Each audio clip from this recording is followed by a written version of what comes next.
This is Prerna. Welcome to Indian Mentors. आज मेरे इस लेक्चर में जो हम टॉपिक डिस्कस करेंगे वो हम nature and significance of management का जो आपका कैरेक्टरिस्टिक्स और फीचर्स टॉपिक है वो डिस्कस करेंगे। ओके, प्रीवियस लेक्चर में हमने डिस्कस किया इंट्रोडक्शन और concept of management. I hope आप लोगों को वो समझ में आ गया होगा। आज हम देखते हैं मैनेजमेंट का क्या फीचर्स है और उसके क्या कैरेक्टरिस्टिक्स है वो देखते हैं। इससे मैनेजमेंट और क्लियर हो जाएगा। ओके, चलो स्टार्ट करते हैं। अब ये कैरेक्टरिस्टिक्स और फीचर्स ऑफ मैनेजमेंट में क्या क्या चीजें हैं। मैनेजमेंट हमने देखा क्या होता है। मैनेजमेंट के बारे में हमने इंट्रोडक्शन और कंसेप्ट ऑफ मैनेजमेंट में पढ़ा कि मैनेजमेंट एक बिजनेस, एक फर्म के लिए क्यों इतना इंपॉर्टेंट होता है, क्यों वो इतना नेसेसरी है।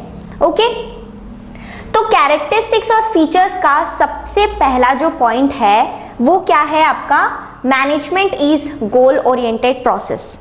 क्या है आपका, management is goal oriented process. अब यहाँ पे गोल ओरिएंटेड प्रोसेस क्यों लिखा हुआ है, मैनेजमेंट क्यों किया जाता है एक फर्म में, मैनेजमेंट क्यों इतना इंपॉर्टेंट है एक फर्म में, ताकि जो डिजायर गोल है, जो ऑर्गेनाइजेशनल गोल सेट किया गया है उस चीज को अचीव किया जा सके। इसीलिए मैनेजमेंट किया जाता है एक फर्म, एक ऑर्गेनाइजेशन में। तो मैनेजमेंट एक गोल ओरिएंटेड प्रोसेस है। क्यों? क्योंकि मैनेजमेंट का जो मेन मोटिव होता है वही होता है ऑर्गेनाइजेशनल गोल को अचीव करना। मतलब वो एक गोल ओरिएंटेड प्रोसेस है। उसे क्यों किया जा रहा है, ताकि डिजायर गोल को अचीव किया जा सके। समझ में आया, यही है management is goal oriented process. Second point आता है आपका, मैनेजमेंट इज परवेसिव। जब हमने इंट्रोडक्शन डिस्कस किया था उसमें भी हमने दो पॉइंट देखा था, एक यूनिवर्सल फिनोमिना और एक परवेसिव। ये दो चीज देखा था हमने। तो मैनेजमेंट परवेसिव है। परवेसिव मतलब इसको यूनिवर्सली अप्लाइड या फिर यूनिवर्सली एक्सेप्ट किया जाता है। ओके, हर फर्म, हर ऑर्गेनाइजेशन, हर इंस्टीट्यूशन में ये एप्लीकेबल होता है। क्यों? क्योंकि मैनेजमेंट क्या होता है, मैनेजमेंट ना ही एक फर्म का नेचर, ना ही एक फर्म का साइज देखता है, चाहे वो स्मॉल स्केल इंडस्ट्री है या लार्ज स्केल इंडस्ट्री है, हर फर्म के लिए मैनेजमेंट इंपॉर्टेंट होता है। मैनेजमेंट एक फर्म में एक्टिविटी, मैनेजरियल एक्टिविटी, फंक्शंस को इंश्योर करता है कि वो स्मूथ और इजी वे में हो, ताकि ऑर्गेनाइजेशनल गोल अचीव हो सके। यही है मैनेजमेंट। तो मैनेजमेंट परवेसिव है, मतलब यूनिवर्सली इसे अप्लाइड किया जाता है, यूनिवर्सली एक्सेप्ट किया जाता है। हर ऑर्गेनाइजेशन, हर फर्म में ये अप्लाई होता है। वो नॉन प्रॉफिट मेकिंग ऑर्गेनाइजेशन है, प्रॉफिट मेकिंग ऑर्गेनाइजेशन है, मैटर नहीं करता। हमने एक एग्जाम्पल भी देखा था, हमारे घर का, हमारे होम का एग्जाम्पल देखा था, वहां पे भी मैनेजमेंट होता है। तो मैनेजमेंट जरूरी नहीं है कि सिर्फ एक प्रॉफिट मेकिंग ऑर्गेनाइजेशन में ही किया जाए, नहीं। मैनेजमेंट हर जगह एक सिस्टमैटिक वर्क, एक सीक्वेंस वर्क, एक स्मूथ वर्क के लिए किया जाता है। इसीलिए ये मैनेजमेंट क्या है, परवेसिव है, एक यूनिवर्सल फिनोमिना है। ओके, थर्ड पॉइंट आता है आपका क्या, मैनेजमेंट इज मल्टी डायमेंशनल। अब मल्टी डायमेंशनल मतलब क्या हुआ, वर्ड से ही समझ में आ रहा है। मल्टी डायमेंशनल मतलब मैनेजमेंट सिर्फ एक एक्टिविटी या दो एक्टिविटी के लिए नहीं है। मैनेजमेंट को मल्टीपल एक्टिविटीज में लगाया जाता है, मैनेजमेंट मल्टीपल एक्टिविटीज के लिए किया जाता है। ऐसा नहीं है कि बिजनेस या एक फर्म में सिर्फ एक एक्टिविटी, एक वर्क के लिए ही मैनेजमेंट किया जा रहा है, नहीं। मैनेजमेंट क्या हो रहा है, पूरे फर्म में हो रहा है, पूरे एक ऑर्गेनाइजेशन में किया जा रहा है। तो उस पूरे ऑर्गेनाइजेशन, उस पूरे फर्म में मल्टीपल एक्टिविटीज है, मल्टीपल वर्क है, जिन सबके लिए, उन मल्टीपल एक्टिविटीज के लिए मैनेजमेंट किया जाता है। समझ में आया? तो मैनेजमेंट मल्टी डायमेंशनल है।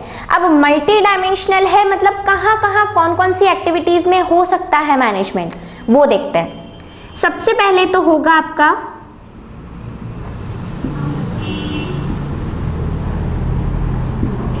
मैनेजमेंट ऑफ पीपल, फिर आएगा आपका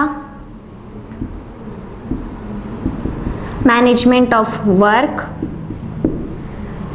फिर आता है क्या आपका मैनेजमेंट ऑफ ऑपरेशन। अब देखो ये तीनों डिफरेंट एक्टिविटीज है, अलग अलग है ये तीनों। ओके, मैनेजमेंट ऑफ पीपल मतलब ह्यूमन रिसोर्सेस, इसमें कौन कौन आ जाएगा, मैनेजमेंट ऑफ पीपल में कौन कौन आ जाएगा आपका ह्यूमन रिसोर्सेस। कल हमने मैनेजमेंट को ह्यूमन रिसोर्सेस और मेन के एस्पेक्ट में ही देखा था, है ना। तो यहाँ पे मैनेजमेंट ऑफ पीपल में क्या आ जाएगा, management of human resources. Human resources किसी भी फर्म, किसी भी ऑर्गेनाइजेशन का सबसे मोस्ट इंपॉर्टेंट एस्पेक्ट होता है, सबसे मोस्ट इंपॉर्टेंट एलिमेंट होता है एक ऑर्गेनाइजेशन, एक मैनेजमेंट के लिए। ये तो पता है हमें कि ह्यूमन रिसोर्सेस सबसे इंपॉर्टेंट एस्पेक्ट है, तो ये ह्यूमन रिसोर्सेस का भी मैनेजमेंट करना ज़रूरी है। ह्यूमन रिसोर्सेस का मैनेजमेंट कैसे किया जाता है, इसे डिफरेंट लेवल्स में डिवाइड किया जाता है। उनके लेवल, उनके स्किल, उनके नॉलेज के अकॉर्डिंग उनको उनके काम को दिया जाता है। ओके, ह्यूमन रिसोर्सेस में ये हो जाएगा, उनका लेवल में कैसे डिवाइड किया जाता है, टॉप लेवल है, मिडिल लेवल है, बॉटम लेवल है। इनके अकॉर्डिंग, उनके नॉलेज स्किल के अकॉर्डिंग उनको लेवल्स में डिवाइड किया जाता है। ओके, सुपीरियर सबऑर्डिनेट्स होते हैं एक फॉर्म में, तो वो क्या है, मैनेजमेंट ऑफ ह्यूमन रिसोर्सेस।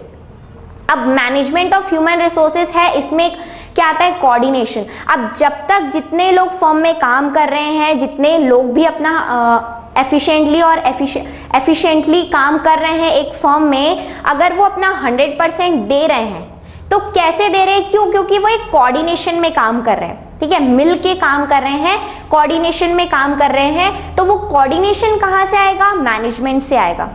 समझ में आया, इसीलिए मैनेजमेंट ऑफ पीपल भी है, मैनेजमेंट ऑफ ह्यूमन रिसोर्सेस आता है। फिर आता है आपका मैनेजमेंट ऑफ वर्क।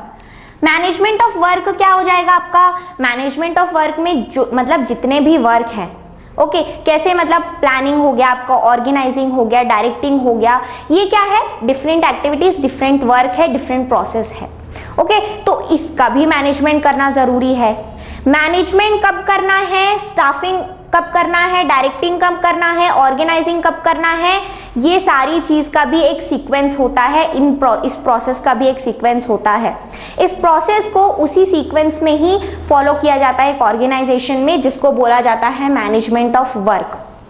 क्या बोला मैंने अभी, मैनेजमेंट ऑफ वर्क में क्या क्या आ जाएगा आपका, एक तो प्लानिंग आ जाएगा, ओके, फिर आपका आ जाएगा ऑर्गेनाइजिंग आ जाएगा, फिर आपका क्या आ सकता है, डायरेक्टिंग आ जाएगा। तो ये वर्क है जो एक सीक्वेंस में फॉलो किया जाता है एक ऑर्गेनाइजेशन में। अब ये जो हमने मैनेजमेंट ऑफ पीपल देखा था, मैनेजमेंट ऑफ ह्यूमन रिसोर्सेज देखा था, यहाँ पे ह्यूमन रिसोर्सेज का मैनेजमेंट किया जा रहा है। तो इसमें क्या क्या आ सकता है आपका, इसमें एक स्टाफिंग वाली चीज़ आ सकती है। स्टाफिंग में क्या होता है, स्टाफिंग में ये होता है कि जो एम्प्लॉयज़ हैं, जो लोग जॉब वैकेंसी के लिए अप्लाई कर रहे हैं, उनको उनके स्किल, नॉलेज, एक्सपीरियंस, एबिलिटी के हिसाब से रिक्रूट किया जाता है, यही है स्टाफिंग। तो वो क्या आ जाएगा, मैनेजमेंट ऑफ पीपल। ये स्टाफिंग क्या है, मैनेजमेंट का ही एक प्रोसेस है, एक फंक्शन है। इसीलिए इन सबको एक सीक्वेंस में रखने के लिए, वर्क को स्मूथ और इजी बनाने के लिए ही मैनेजमेंट ऑर्गेनाइजेशन में किया जा रहा है। तो ये मैनेजमेंट ऑफ पीपल में आपका क्या आ जाएगा, स्टाफिंग आ जाएगा। मैनेजमेंट ऑफ वर्क के लिए क्या आ जाएगा आपका, प्लानिंग, ऑर्गेनाइजिंग, डायरेक्टिंग। ये चीज़ आपकी आ जाएगी किसमें, मैनेजमेंट ऑफ वर्क में। क्यों, क्योंकि यही जो आपका प्रोसेस है वो इसी सीक्वेंस में फॉलो किया जाता है एक ऑर्गेनाइजेशन में। समझ में आया। फिर क्या आता है आपका मैनेजमेंट ऑफ ऑपरेशन। अब ये मैनेजमेंट ऑफ ऑपरेशन क्या है, कोई भी फर्म में, कोई भी ऑर्गेनाइजेशन में अलग अलग डिपार्टमेंट्स में डिवाइड किया जाता है। ऐसा तो नहीं है कि जो भी काम है, जितना भी काम है, वो सिर्फ एक डिपार्टमेंट में हो या फिर किसी एक डिपार्टमेंट के अंडर में हो, नहीं। फर्म में, ऑर्गेनाइजेशन में अलग अलग मल्टीपल डिपार्टमेंट्स डिवाइड होते हैं, अलग अलग डिपार्टमेंट्स होते हैं। तो वही डिपार्टमेंट्स को डिवाइड करना इज मैनेजमेंट। अलग अलग डिपार्टमेंट्स में ही डिवाइड करना मैनेजमेंट है। क्यों उसको डिवाइड किया जा रहा है, ताकि उस डिपार्टमेंट का काम, जो डिपार्टमेंट पर्टिकुलर बनाया गया है, उस डिपार्टमेंट का काम उसी डिपार्टमेंट में हो। तो ये मैनेजमेंट ऑफ ऑपरेशन में आपका क्या क्या आ जाएगा, मैनेजमेंट ऑफ ऑपरेशन में आपका क्या आएगा, प्रोडक्शन डिपार्टमेंट हो गया, फिर परचेज डिपार्टमेंट हो गया, और एक क्या आ जाएगा आपका, सेल्स डिपार्टमेंट। तो ये तीनों डिपार्टमेंट्स क्या एक फर्म, एक ऑर्गेनाइजेशन में डिवाइड किए गए हैं कि प्रोडक्शन डिपार्टमेंट, प्रोडक्शन का ही काम करेंगे, परचेज डिपार्टमेंट परचेज का काम करेंगे और सेल्स डिपार्टमेंट में सेल्स का ही काम किया जाएगा, ताकि सेल्स का परचेज या परचेज का प्रोडक्शन में जो काम है वो ओवरलैप ना हो या फिर मिक्स ना हो एक्टिविटीज। तो यही एक मैनेजमेंट है, इसीलिए यहाँ पे मैनेजमेंट लिखा है। मैनेजमेंट इज मल्टी डायमेंशनल, मतलब मैनेजमेंट सिर्फ एक पर्टिकुलर एक्टिविटी के लिए नहीं है, मैनेजमेंट मल्टीपल एक्टिविटीज के लिए है, डिफरेंट एक्टिविटीज के लिए है। क्या? मैनेजमेंट ऑफ पीपल है, मैनेजमेंट ऑफ वर्क है, मैनेजमेंट ऑफ ऑपरेशन है। समझ में आया? चलो अब देखते हैं क्या हमारा नेक्स्ट पॉइंट, फोर्थ पॉइंट है मैनेजमेंट इज कंटिन्यूअस प्रोसेस। ये बहुत बेसिक सा पॉइंट है और बहुत ऑब्वियस सा पॉइंट है। क्यों बहुत ऑब्वियस सा पॉइंट है? मैनेजमेंट कंटिन्यूअस प्रोसेस क्यों है? मैनेजमेंट क्यों किया जा रहा है? एक फर्म सेटअप किया जा रहा है, एक ऑर्गेनाइजेशन सेटअप किया जा रहा है। क्यों किया जा रहा है? ताकि वो लॉन्ग टाइम तक चले, लॉन्ग रन हो उसका, ठीक है, लॉन्ग पीरियड तक चल सके, तो इसीलिए फर्म सेटअप किया जा रहा है। अब कोई भी फर्म, कोई भी इंडस्ट्री इसलिए नहीं सेटअप किया जाता है कि कुछ टाइम बाद हम उसे बंद कर देंगे, नहीं। कोई भी इंडस्ट्री, कोई भी फर्म अगर सेटअप किया जाता है तो वो एक मोटिव से कि वो लंबे टाइम तक चले, लॉन्ग पीरियड ऑफ टाइम तक रहे। तो मैनेजमेंट, अगर एक फर्म, एक ऑर्गेनाइजेशन लंबे टाइम तक चल रहा है या है लॉन्ग पीरियड ऑफ टाइम के लिए, तो उसमें मैनेजमेंट भी ज़रूरी है, मैनेजमेंट भी इंपॉर्टेंट है। ऐसा नहीं है कि आप एक साल में मैनेजमेंट करें और दूसरे साल में मैनेजमेंट नहीं है, नहीं। मैनेजमेंट एक सीरीज में चलते रहना चाहिए। मैनेजमेंट हमेशा, जब तक इंडस्ट्री है तब तक मैनेजमेंट है, इसीलिए मैनेजमेंट एक कंटिन्यूअस प्रोसेस है। मैनेजमेंट कभी भी स्टॉप नहीं होगा जब तक आपका फर्म, जब तक आपकी इंडस्ट्री रुक नहीं जाती। ओके, तो मैनेजमेंट जो है वो कंटिन्यूअस प्रोसेस है, वो एक सीरीज में चलते रहना चाहिए। मैनेजमेंट क्यों कंटिन्यूअस प्रोसेस? अब कंटिन्यूअस प्रोसेस में क्या आएगा? मैनेजमेंट का प्रोसेस हमने क्या क्या देखा था? प्लानिंग है, ऑर्गेनाइजिंग है, डायरेक्टिंग है, स्टाफिंग है, कंट्रोलिंग है, यही वाली चीजें हमने देखी थी। तो ये कंटिन्यूअस सीरीज है, कंटिन्यूअस प्रोसेस है। समझ में आया? अब आते हैं हम फिफ्थ पॉइंट में, management is group activity. Group activity मतलब क्या? अब मैनेजमेंट कोई भी एक पर्सन करेगा क्या? नहीं। कोई भी एक लेवल करेगा क्या? कोई भी एक डिपार्टमेंट करेगा क्या? नहीं।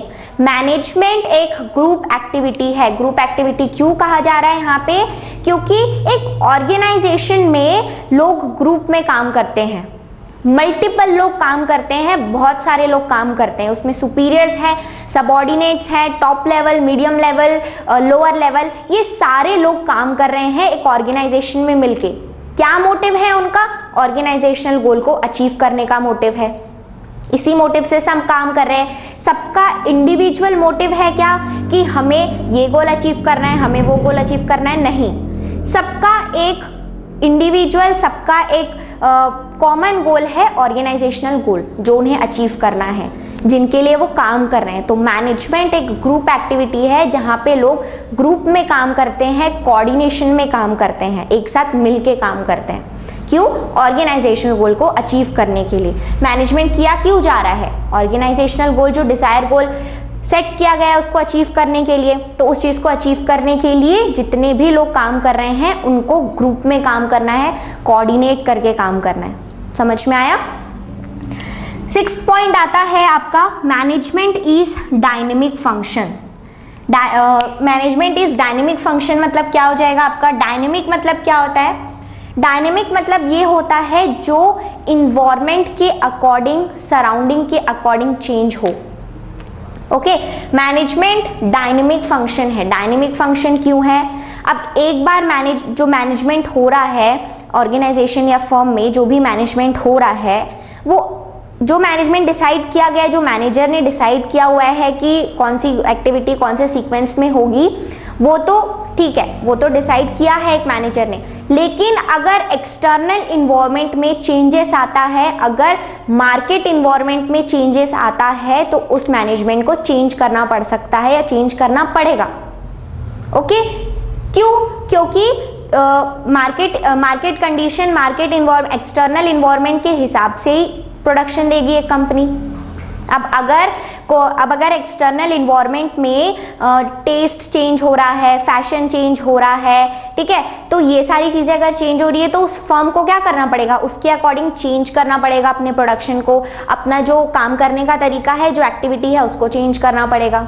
तो मैनेजमेंट एक डायनेमिक फंक्शन है, मतलब वो एक्सटर्नल इन्वायरमेंट के अकॉर्डिंग चेंज होता है, फिक्स नहीं है, वो एक्सटर्नल इन्वायरमेंट के अकॉर्डिंग चेंज होता है। क्या आपका मैनेजमेंट, समझ में आया मैनेजमेंट क्या है, मैनेजमेंट डायनेमिक फंक्शन कैसे है कि डायनेमिक मतलब जो एक्सटर्नल इन्वायरमेंट के अकॉर्डिंग चेंज हो, जो फिक्स ना हो, जो मार्केट इन्वायरमेंट एक्सटर्नल इन्वायरमेंट के अकॉर्डिंग चले, क्योंकि हर ऑर्गेनाइजेशन, हर फर्म को मार्केट के अकॉर्डिंग, एक्सटर्नल इन्वायरमेंट के अकॉर्डिंग ही चेंज होना पड़ता है। ओके, तभी वो अपना प्रोडक्शन दे पाएंगे, तभी वो मार्केट में सरवाइव कर पाएंगे। समझ में आया। फिर क्या आता है आपका 7th में, इनटैंजिबल। इनटैंजिबल मतलब क्या हो जाएगा, अब ये इनटैंजिबल लिखा है, इसका मतलब क्या हो जाएगा, इनटैंजिबल का मतलब ये होता है जिसे हम टच नहीं कर सकते बट हम उसे फील कर सकते हैं। मैनेजमेंट भी इनटैंजिबल है। क्यों, मैनेजमेंट को हम टच कर सकते हैं क्या, नहीं, बट हम उसे फील कर सकते हैं। कैसे फील कर सकते हैं, अब अगर एक फर्म में, एक ऑर्गेनाइजेशन में मैनेजमेंट हो रहा है, अगर वहाँ पे एक मैनेजर मैनेजमेंट देख रहा है, तो वहाँ पे एक्टिविटीज़ जो है वो सेपरेट है, अलग अलग एक्टिविटीज़ सेपरेटेड है, एक सीक्वेंस में काम हो रहा है, डिपार्टमेंट्स डिवाइड किए गए हैं, कोऑर्डिनेशन में काम हो रहा है, वहाँ पे हर चीज़ वहाँ पे अकॉर्डिंग टू मैनेजमेंट हो रहा है। तो मैनेजमेंट से वहाँ पे काम बहुत इजी हो रहा है, बहुत स्मूथ फ्लो है वहाँ पे एक्टिविटीज़ का, और जो भी मैनेजरियल एक्टिविटीज़ है उनका अलग अलग डिपार्टमेंट है, कोऑर्डिनेशन में काम कर रहे हैं, वहाँ पे ग्रुप एक्टिविटी हो रही है, सब एक ऑर्गेनाइजेशनल गोल को अचीव करने के लिए काम कर रहे हैं, ठीक है। तो वो सारी चीज़ें फील हो रही है, एक ऑर्गेनाइजेशन में वो सारी चीज़ें फील की जा रही है, लेकिन उसे हम देख नहीं सकते या टच नहीं कर सकते। समझ में आया मैनेजमेंट इनटैंजिबल क्यों है। तो ये है आपका characteristics and features of management की, मैनेजमेंट का फीचर्स क्या है जो एक ऑर्गेनाइजेशन में हो रहा है, मैनेजमेंट एक ऑर्गेनाइजेशन में किया जा रहा है तो उसका फीचर्स क्या क्या है, क्यों मैनेजमेंट को किया जा रहा है। ओके, इसका एक्सप्लेनेशन आप लोग बुक में पढ़ सकते हैं, आप लोगों को ये क्लियर हो जाएगा। ओके, और जो भी डाउट्स है आप लोगों को मुझे कमेंट सेक्शन में ज़रूर बताइए, मैं आप लोगों के डाउट्स क्लियर करूंगी। तो आज के लेक्चर में बस इतना ही। मेरे नेक्स्ट लेक्चर में हम इसके इम्पोर्टेंस, लेवल्स, कोऑर्डिनेशन, ये सारी चीज़ें हम पढ़ेंगे और इसका हम केस स्टडी भी डिस्कस करेंगे। आप लोग डरिएगा मत, केस स्टडी हम देखेंगे, इसका पढ़ेंगे, समझाऊंगी मैं आप लोगों को। तब तक के लिए स्टे ट्यून्ड। अगर मेरी वीडियो अच्छी लगे इसको लाइक करिए, शेयर करिए अपने फ्रेंड्स के साथ और please subscribe to Indian Mentors. Thank you.